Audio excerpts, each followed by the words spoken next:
नमस्कार दोस्तों, स्वागत है आपका A to Z स्टोरीज अद्भुत ऑफिशियल पर। साधु संत फकीर गुरु रहबरों की सदा ही जय जयकार। सुनता हूं कि मनुष्य का मार्ग कहीं खो गया है।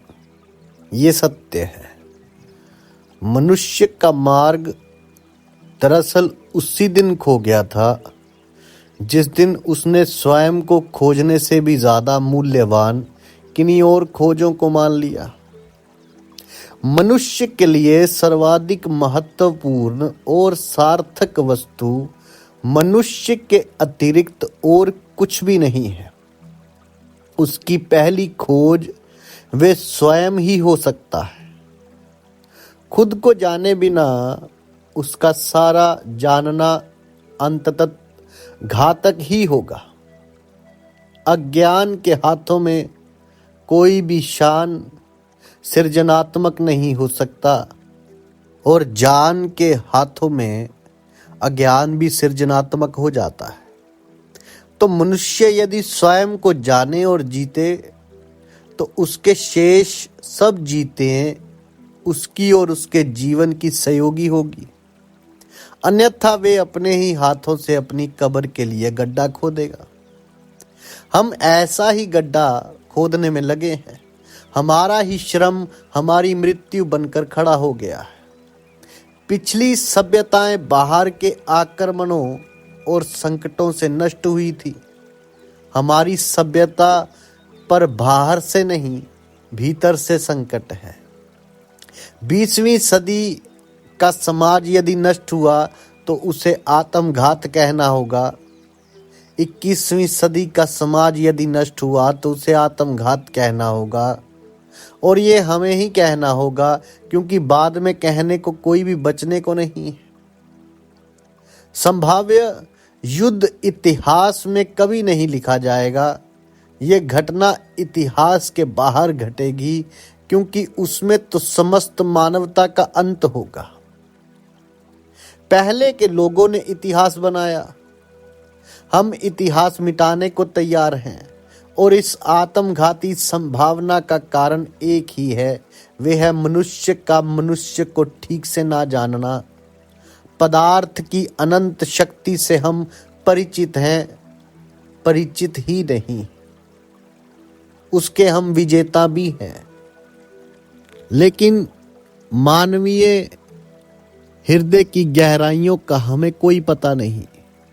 उन गहराइयों में छिपे विष और अमृत का भी कोई शान नहीं है। पदार्थानु को हम जानते हैं पर आत्मानु को नहीं।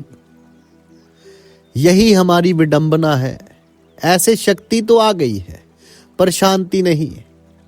अशांत और अप्रबुद्ध हाथों में आई हुई शक्ति से ही ये सारा उपद्रव है। अशांत और अप्रबुद्ध का शक्तिहीन होना ही शुभ होता है।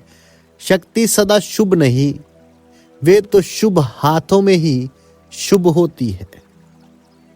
और हम शक्ति को खोजते रहे, यही तो हमारी भूल हुई।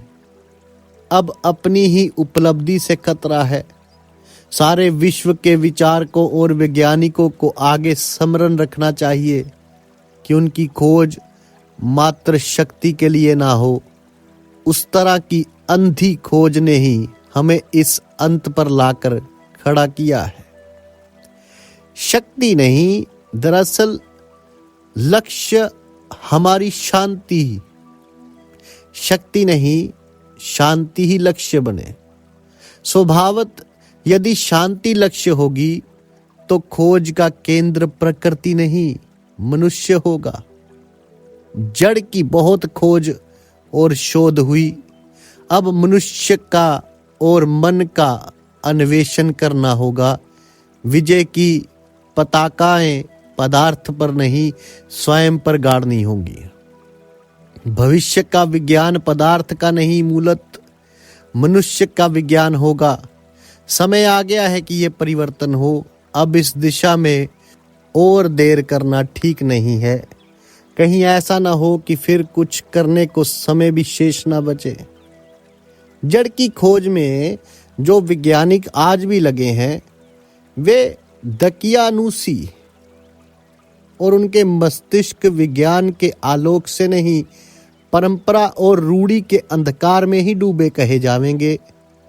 जिन्हें थोड़ा भी बोध है और जागरूकता है, उनके अन्वेषण की दिशा आमूल बदल जानी चाहिए, क्योंकि हमारी सारी शोध मनुष्य को जानने में लगे तो कोई भी कारण नहीं है कि जो शक्ति पदार्थ और प्रकृति को जानने और जीतने में इतने अभूतपूर्व रूप से सफल हुई है, वे मनुष्य को जानने में सफल ना हो सके। ऐसा हो नहीं सकता। दरअसल मनुष्य भी निश्चय ही जाना, जीता और परिवर्तित किया जा सकता है। मैं निराश होने का कोई भी कारण नहीं देखता। हम स्वयं को जान सकते हैं और स्वयं के ज्ञान पर हमारे जीवन और अंतकरण के बिल्कुल ही नए आधार रखे जा सकते हैं। एक बिल्कुल ही अभिनव मनुष्य को जन्म दिया जा सकता है। अतीत में विभिन्न धर्मों ने इस दिशा में बहुत काम किया है, लेकिन वे कार्य अपनी पूर्णता और समग्रता के लिए विज्ञान की प्रतीक्षा कर रहा है। धर्मों ने जिसका प्रारंभ किया है, विज्ञान उसे पूर्णता तक ले जा सकता है। धर्मों ने जिसके बीज बोए हैं, विज्ञान उसकी फसल काट सकता है। पदार्थ के संबंध में वितान और धर्म के रास्ते विरोध में पड़ गए थे। उसका कारण दकियानूसी धार्मिक लोग थे। वस्तुत धर्म पदार्थ के संबंध में कुछ भी कहने का हकदार नहीं था। वे उसकी खोज की दिशा ही नहीं थी। विज्ञान उस संघर्ष में विजय होगा, ये अच्छा हुआ। लेकिन इस विजय से ये नहीं समझ जाएगा कि धर्म के पास कुछ कहने को नहीं है। धर्म के पास कुछ कहने को है और बहुत मूल्यवान संपत्ति है। यदि उस संपत्ति से लाभ नहीं उठाया गया तो उसका कारण रूढ़िग्रस्त पुराणपंथी वैज्ञानिक होंगे। एक दिन एक दिशा में धर्म विज्ञान के समक्ष हार गया था। अब समय है कि उसे दूसरी दिशा में विजय मिले और धर्म और विज्ञान सम्मिलित हों। उनकी संयुक्त साधना ही मनुष्य को उसके स्वयं के हाथों से बचाने में समर्थ हो सकती है। पदार्थ को जानकर जो मिला है, आत्मज्ञान से जो मिलेगा, उसके समक्ष वे कुछ भी नहीं है। धर्मों ने वे संभावना बहुत थोड़े लोगों के लिए खोली है। वैज्ञानिक होकर वे द्वार सबके लिए खुल सकेगा। तो धर्म विज्ञान बने और विज्ञान धर्म बने, इसमें ही मनुष्य का भविष्य और हित है। मानवीय चित्त में अनंत शक्तियां हैं और जितना उनका विकास हुआ है, उससे बहुत ज्यादा विकास की प्रसुप्त संभावनाएं हैं। मन शक्तियों की अव्यवस्था और अराजकता ही हमारे दुख का कारण है। और जब व्यक्ति का चित्त अव्यवस्थित और अराजक होता है तो वे अराजकता समष्टि चित्त तक पहुंचते ही अनंत गुणा हो जाती है। समाज व्यक्तियों के गुणनफल के अतिरिक्त और कुछ भी नहीं है।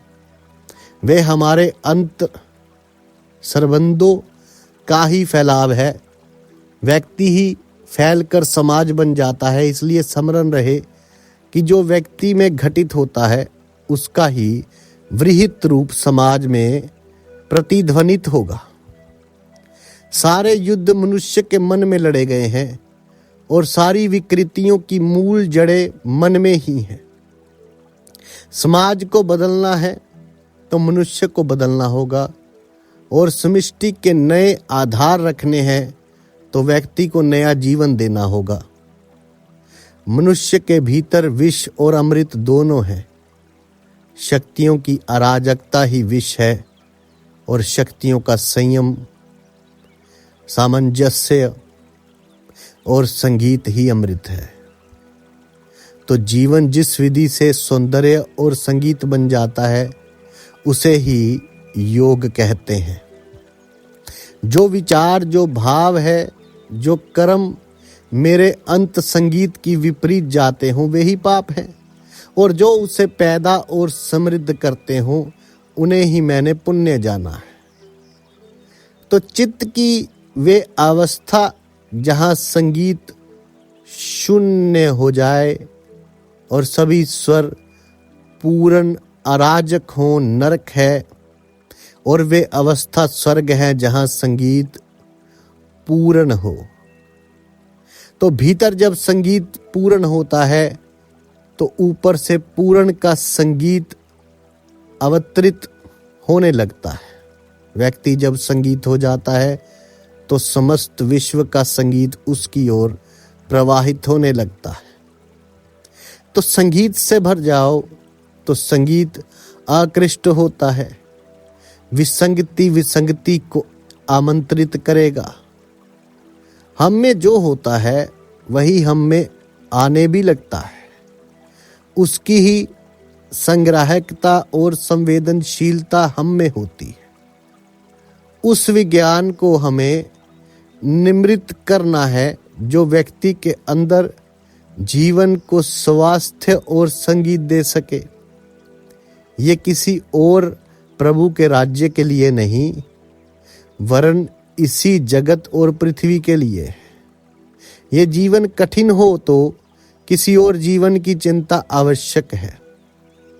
इसके ठीक ना होने से ही परलोक की चिंता पकड़ती है। जो इस जीवन को सम्यक रूप देने में सफल हो जाता है वे अनायास ही समस्त भावी जीवनों को सुदृढ़ और शुभ आधार देने में भी समर्थ हो जाता है। वास्तविक धर्म का कोई संबंध परलोक से नहीं है। परलोक तो इस लोक का परिणाम है। धर्मों का परलोक की चिंता में होना बहुत घातक और हानिकारक हुआ है। उसके ही कारण हम जीवन को शुभ और सुंदर नहीं बना सके। धर्म परलोक के लिए रहे और विज्ञान पदार्थ के लिए। इस भांति मनुष्य और उसका जीवन उपेक्षित हो गया। परलोक पर शास्त्र और दर्शन निमृत हुए और पदार्थ की शक्तियों पर विजय पाई गई। किंतु जिस मनुष्य के लिए ये सब हुआ उसे हम भूल गए। अब मनुष्य को सर्वप्रथम रखना होगा। विज्ञान और धर्म दोनों का केंद्र मनुष्य बनना चाहिए। इसके लिए जरूरी है कि विज्ञान पदार्थ का मोह छोड़े और धर्म परलोक का।